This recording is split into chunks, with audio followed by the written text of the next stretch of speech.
Thank you so much.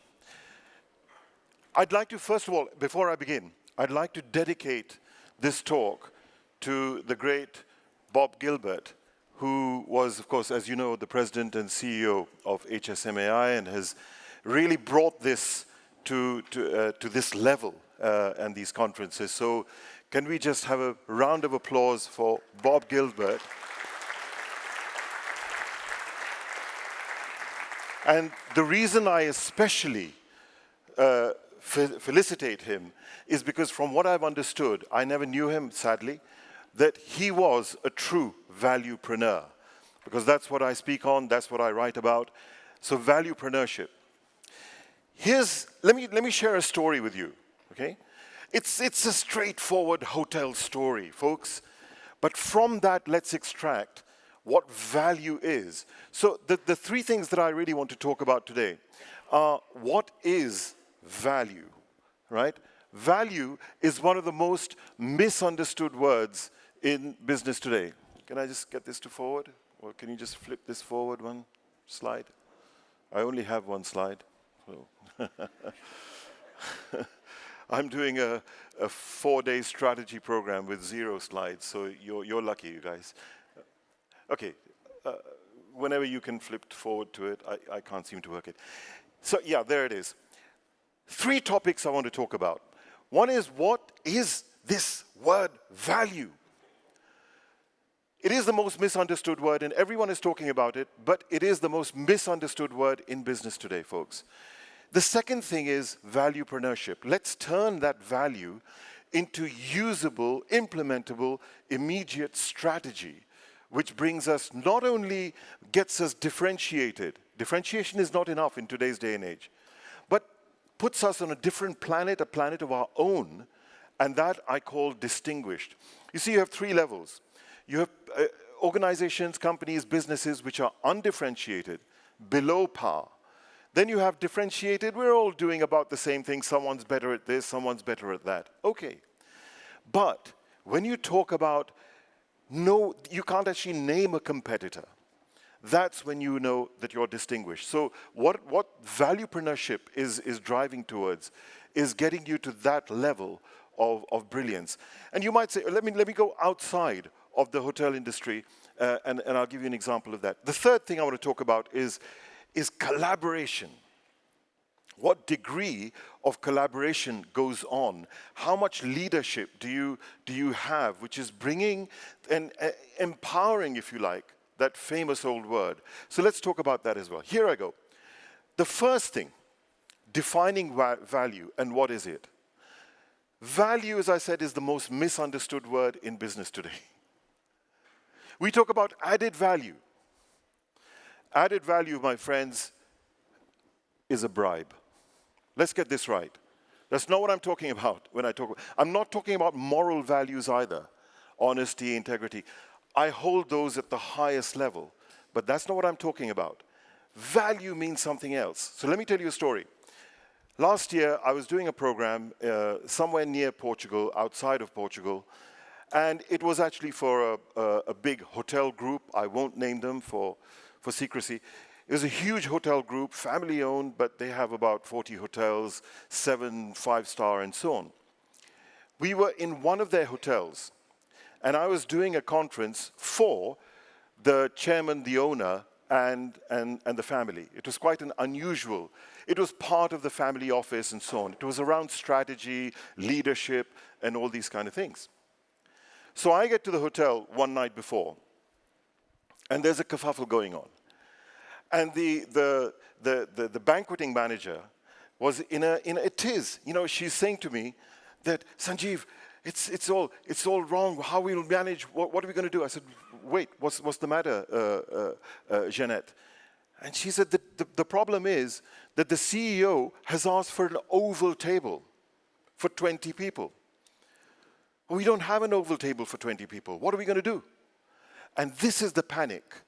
So the panic is, and not only is he the CEO, as it happens, he's the client at that time, has asked for an oval table. And we don't have an oval table. And there was confusion, and there was all sorts of anxiety going on, and stress, and this kind. I asked a simple question. I said, why does he want an oval table? You'll be shocked and surprised. I'm working with corporations across industries, including hospitality a lot. This question just evades us. Why? And she said, well, how do I know? Now, here's the thing. Not only is he the customer, but he's the boss. So we don't dare ask, why are you asking for an oval table? Cut a long story short, I called him. And I said, hey, yeah, apparently you need an oval table. May I just understand behind it, what's the issue? And he said, hey, Sanjeev, it's the first time I'm getting all my family together. You know you've been working with the family office. It's such an important thing. And I want to be able to see the reactions of everyone's faces when we're talking about our strategy. So the value was not in the oval table. The value was not even in being able to see each other. The value was in him assessing how engaged the family is, who's engaged and who isn't, so that he can make some decisions about how to shape the family office for the future. That is value.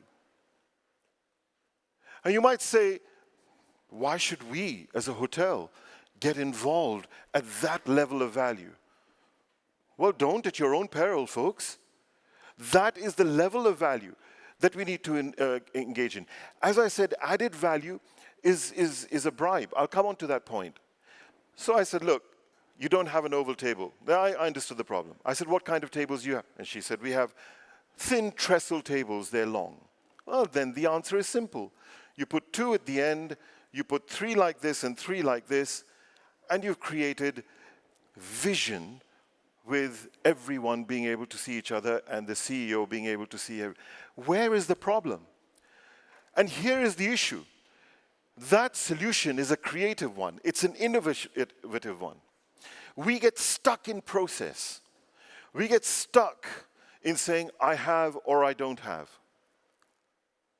Is this resonating with you folks? Do you see this happening every day? And when we say we can or we can't, what value are we going to bring? What distinction are we going to achieve? The problem is that in your industry, you have the management, the owners are absolutely dedicated towards hospitality. It's a nice word. And serving the values of your customers, your clients, your guests, no question about that. But here's the mismatch. The mismatch is that between that service delivery to your external customers and the people who are delivering that service, there is a huge gap. And that gap is called over-processing. Your processes have been so strongly established, not through your fault, because you're trying to drive service and quality through those processes.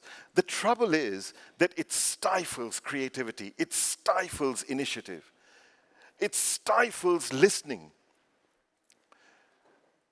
Anyway, Jeanette, when I told her about this, she spoke to the CEO's secretary, and they worked out, and when she designed this, the next day he came in, and he said, oh, thank you very much for arranging this.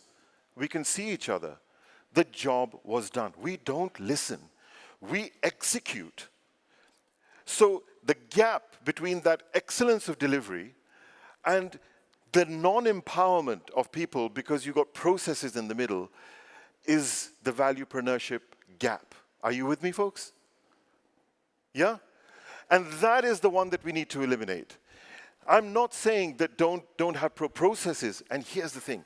Every single process only exists for one reason and one reason alone. And that is because there's a set of values that belong to customers. This value that we're talking about, we actually calculate. I mean, this is not a moral lecture that I'm giving you folks. That value, segment by market segment, we actually calculate. I call it the value onion. It's all in the book and so on. And you invest more in serving the higher values than the lower values. It needs understanding. It needs another little example. I came into every time when I travel, I'm probably spend about 17 nights a month in hotels around the globe. And the first thing I do, I get to a hotel, is I take the duvet out of the duvet cover. Anyone else do that? Right? You take the duvet, here in Dubai, my goodness, at 32 degrees, who wants to have a duvet? So you take the duvet out of the duvet cover. What happens the next day? Huh? They put it back in again. Process. How annoying is that? And is this going to increase the GRIs and increase the ratings and increase the loyalty, so-called loyalty? No. And intelligent, I'd say probably 1/3 of hotels actually leave it out. Why? Because the housekeeping manager has said that the duvets must be in. It's as simple as that. There's one hotel, the first time ever. We did this. This was in Kerala, a very nice hotel on the backwaters, relatively small, but still a really lovely hotel. We did this, and the next morning I get a visit from the housekeeping manager. Sir, is everything okay? We noticed you took the duvet out. May I just understand? I said, yeah, I feel too hot. Just by asking that question, she had me completely with her. So what happened? I said, well, what would be really nice is a very thin blanket. Actually, let me just think about this. She didn't say we don't have thin blankets. They sent out to the market and got a thin blanket. Now, I'm talking about it here with you. This is the level of value at which we need to engage. Would you agree with that, folks? My question to you is this. I have 3 questions. A valuepreneur listens to the genuine end value of the customer. Not just what you see, the customer will tell you what they want, what they really, really want, what they really, really, really, really, really, really want. But they'll buy what they value, what they really, really value. There's a fundamental difference between need and value. Need is what the customer will say, I need a duvet cover. The value is that I need to be very comfortable at night and be able to get up and deliver my program in the morning with ease. It's that level of value. The value for that hotel and that famous oval table was not the oval table. We get stuck at the oval table. We have or we have not. It's the value was for the family to be visible to each other and for the CEO to be able to assess who's engaged or who's not engaged. With this in mind, valuepreneurs in their conversations with their colleagues converse via this level of value. So an F&B manager, a marketing manager, and I'll give you an example if we have time a little bit. Their conversation goes, no, we can, yes, we can't, no, we can't, yes, we can. It goes in that conflictual kind of approach. A valuepreneur goes via the values of the customers in that market segment. My question to you is this. Your strategy is developed according to, here are my 4 or 5 market segments that I'm really working with, and calculating what are they deriving as end gain, end benefit, then and only then developing the right responses to service that value. So let me ask you the question. On a scale of 1 to 10, how valuepreneurial is your organization today? 1 to 3, raise your hands. Be honest, huh? Okay, 3 to 5, raise your hands. I can see some very gingerly hands doing this. No one's been wanting to commit and go higher than that. 5 to 7. Okay, 7 to 10. Why? Hey, am I missing something, folks? Why aren't all the hands at some stage showing me? Can I just quickly ask you again? Who is in your organization how much valuepreneurship is in your organization? That means that every time a customer says something, you care to understand not just what they want, but why they want it, right? When you're developing your projects, your strategies, you're correlating your responses to the calculated values, genuine values of your market segments. That's what we're talking about in valuepreneurship. So on a scale of 1 to 10, who's between 7 and 10? Let's go the other way. Genuinely show me your hands, don't be gingerly. Okay, I'm impressed. Who's between 5 and 7? Now we're seeing a lot more hands. Who's between 1 and 5? Okay, all right. So everyone sort of sticks around the middle. What would be the advantage to you, your organization, of shifting that valuepreneurship across the organization by 1 point or 2 points? What will it mean on the GRI? So let me give you an example of value, then I'll come on to taking how to convert this value thing into strategy. I'll go out of the hospitality industry and take a cliched, usual kind of example and take Apple. Steve Jobs didn't make product. He never made product. Why? People say, so they'll say, well, what about the iPod and the iPad and the iThis and the iMac and the these are not products, iPhone. They're not products. They were solutions to problems. And that's where the innovation came from. He never set out to say, I wonder if I can make an iPod. That's not the way it went. He said, what problem am I solving? And there's a fantastic documentary, you should watch it, it's called The Billionaire Hippie. And he's sitting there, this is actual video footage, when they were designing the mouse, playing with something on his jeans, like this.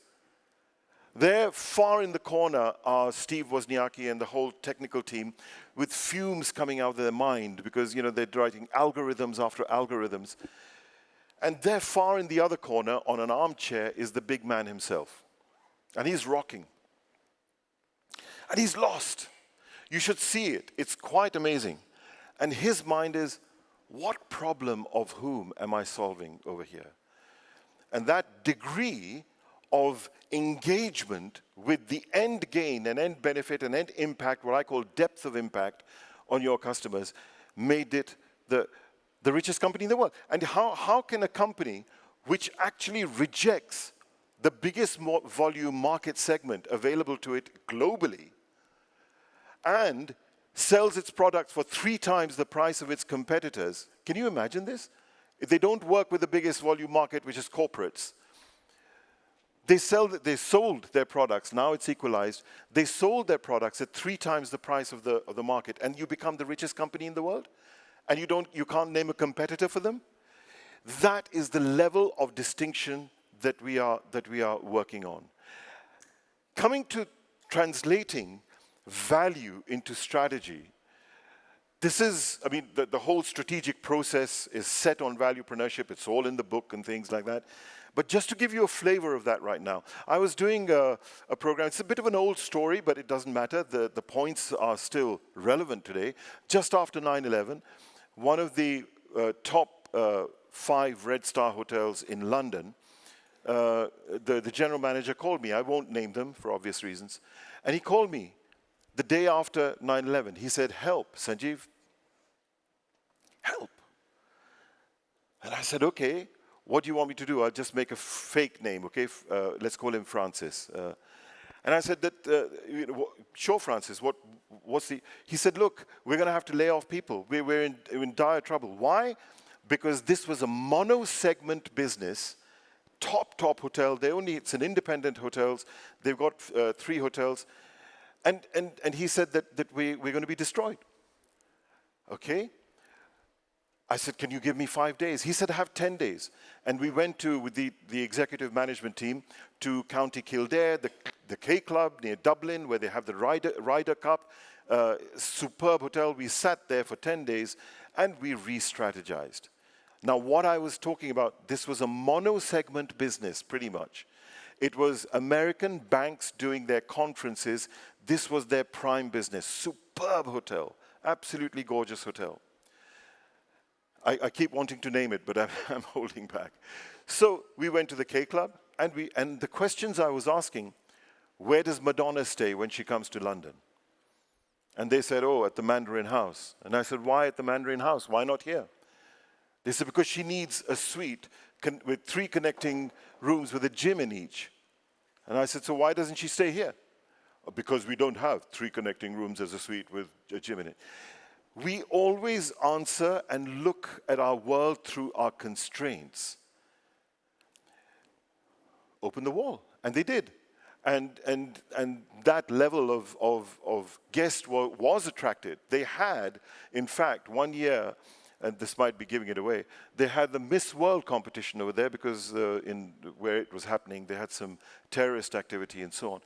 Now, what happened then? So we built a strategy around, let's say, Bollywood weddings, and I asked them that when is the quietest time of the year? They said that July and August. I said, what is happening in London? The question wasn't, who do you want to bring in? The question was, what's happening in London?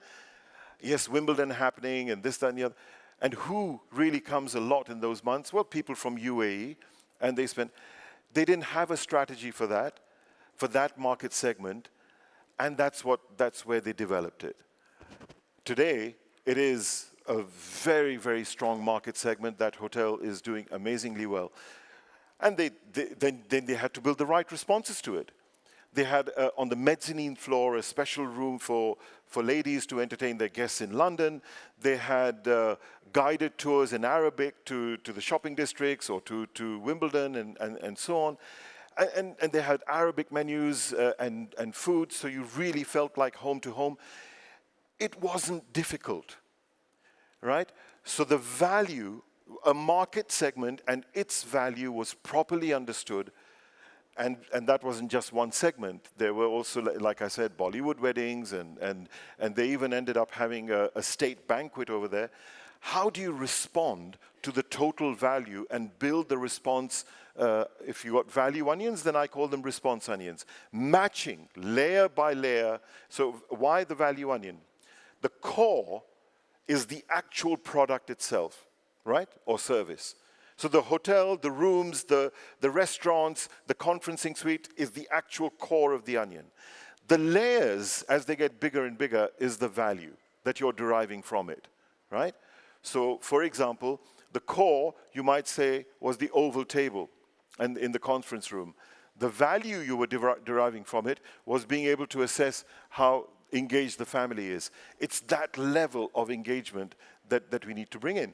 Having done that, they created an entire strategy, in fact, 3 major strategies around 3 market segments, and there wasn't a single loss of staff member in that very difficult time, the day that Virgin Atlantic announced 1,200 layoff and the Churchill Hotel and the Intercontinental Hotel slashed their staff. They retained their staff and they built through it. So this whole strategy, now once we've got the value, got the response, then you have the entire implementation of what the product is, how do we price it, all that kind of stuff. How do we promote it? To promote it, they put Gary, the executive head chef, and they put his signature dish on Emirates First Class. This month's Gary's favorite dish. So can you see the consistency of that strategy development where that thinking of value was converted into a total strategy? Of course, the bottom line is the financials, which went shooting through the roof, right?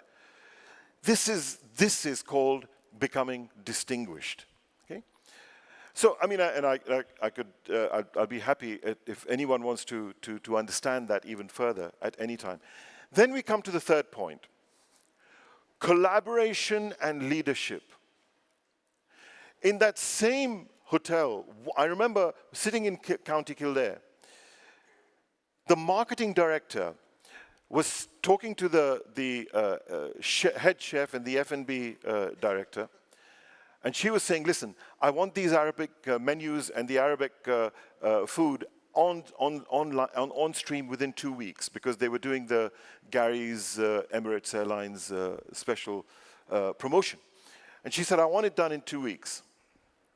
What does the head chef say? Gary and Douglas, the F&B manager, sorry, Sally, we can't do that. It's not good. And this is the kind of conversations that go on. Listen, I really, really need it done. Please, I need it done in 2 weeks. You know, it's very difficult. We're in the holiday period. I'm short-staffed.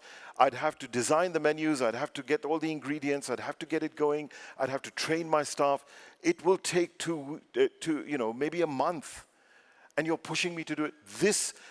Are you recognizing this conversation? But the conversation shifted from somewhere else. And very often it ends up in conflict as well.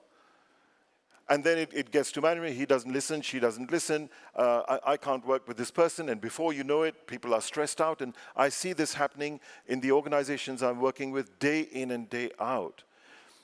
We shifted the conversation, and the conversation goes like this. Hey Gary, I need your help. I really need your help on something. You know that we are about to launch this major campaign for people from UAE, and Gary's and you're going to be appearing on Emirates Airlines with your signature dish and so on. Can you imagine that once that is done, as soon as that is done, people will be expecting as they come to the hotel the Arabic menus. If they don't get it, then you can imagine what that does to brand reputation. He says, yeah, I understand. So my question to you is, that launch has to happen in 2 weeks because we are in the middle of June. And this has to go out to capture that segment from 1st of July. So, how in your opinion do you think we can get this done? Look at the words, folks. HIYO, how in your opinion? Suddenly the conversation has become collaborative. But why is Gary now motivated to give an answer? Because the context is there. So, you know, there's 5 steps to this. You start with the context. What is the context? The context is the value of your customers. So the value of the customers is people from UAE, and they're going to be coming, they're going to see this, they're going to look forward to the Arabic menus.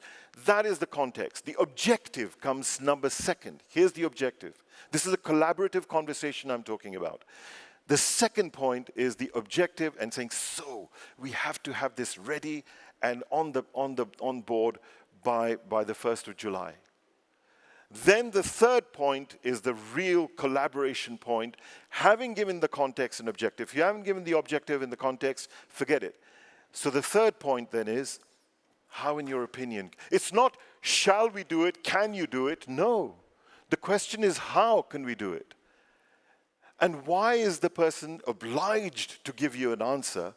Because do you think that Gary can say, in that context, with that big market and this objective, can Gary say, sorry, I can't really do it? No.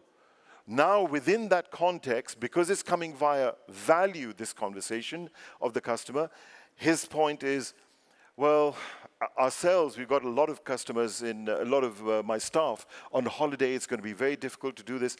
But let me think about it. And within 2 hours, he came back. He had run a few phone calls, and he'd done a workaround with a very, very good restaurant who was doing excellent Arabic food and of the highest level, to be able to come and consult with them and work with them and things and get this done. There was a workaround. There was creativity. There was innovation. And that happens when you come and discuss via value.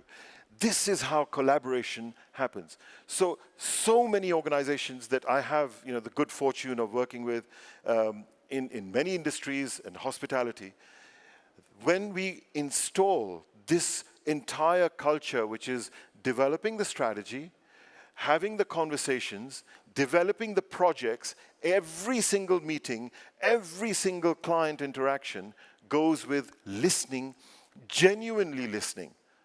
Not lip service listening, which is what lots of, in hospitality, of course, people are very nice. Sir, yes sir, sir, sir. The moment something goes wrong, they are completely lost. And they can't find solutions. And that generates anxieties and so on. So folks,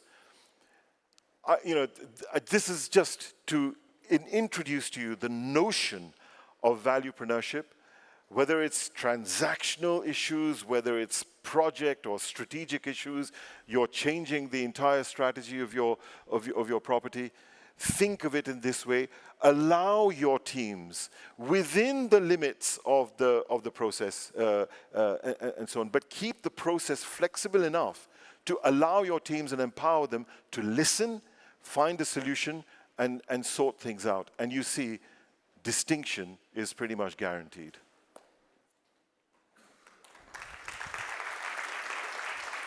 Thank you. Thank you. Thank you. Do we have time for a question or two, or? Huh? We can? Anyone have any questions on this point, or a comment, or an experience to share?